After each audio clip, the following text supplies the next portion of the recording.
Democratic Congressman Jim Himes of Connecticut, a member of the Intelligence Committee.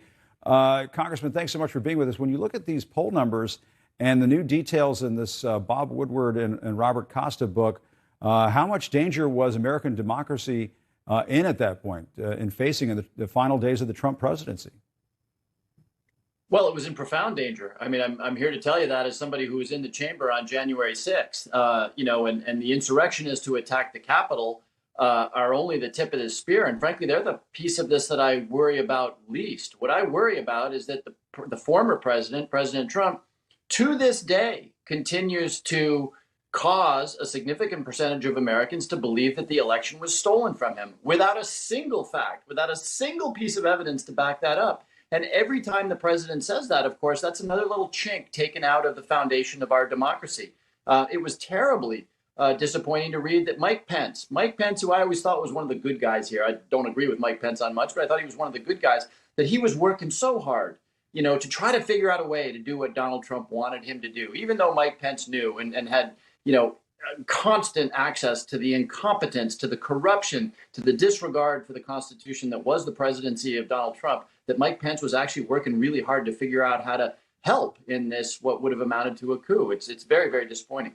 Yeah, and speaking of that, in the book Peril, the authors report, it was Dan Quayle, the former vice president, who put his foot down and told Mike Pence there was no way to overturn the election.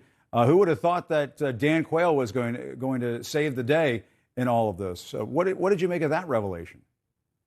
Well, I'm not surprised by it. The previously responsible anti-fascist, pro-Constitution Republican Party, which still exists today, small though it may be, is comprised of people with names like Quayle, with names like Bush, who in his statement on 9/11 was pretty clear that he sees a very real danger to our country from this. People with names like Cheney. I never imagined I would find myself praising people who are named Cheney. And yet, Liz Cheney is willing to do something that so few of my Republican colleagues are willing to do, which is to say, you know what, the Constitution of the United States and our democratic order is more important than the fear that I feel of Donald Trump.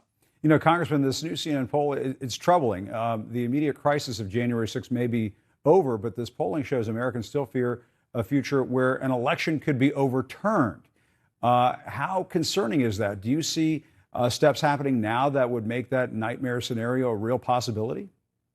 Well, absolutely. And I have two things to say to that. Number one, of course, it's a real possibility. One of the things that Republican legislatures are doing in states like Texas and other red states is they are taking power away from people like Brad Raffensperger. Remember Raffensperger? He was the Georgia Secretary of State, Republican, who said, no, Mr. President, Donald Trump, I'm not going to find you 11,000 votes or whatever the number was. And so now legislatures in red states are passing laws which says that they can override the decisions of the professionals, of the secretaries of state. So yes, this is happening right in front of our eyes as we speak. The other thing to say, though, Jim, as you know, that poll indicates shockingly that the very people who today, this evening, are working hard to erode our democracy, that is to say, the people who believe that Donald Trump was denied the election without a shred of evidence, are the ones who most believe that our democracy is at risk. And I can't tell you how unfathomable it is that a meaningful percentage of the Republican Party, in some cases a majority, are willing to believe something for which there is not a single fact or a single sliver of evidence, when the consequences of that belief is an ongoing attack on our democracy. All right. Congressman Jim Himes, thanks so much for coming on. We appreciate it. Thank you, Jim.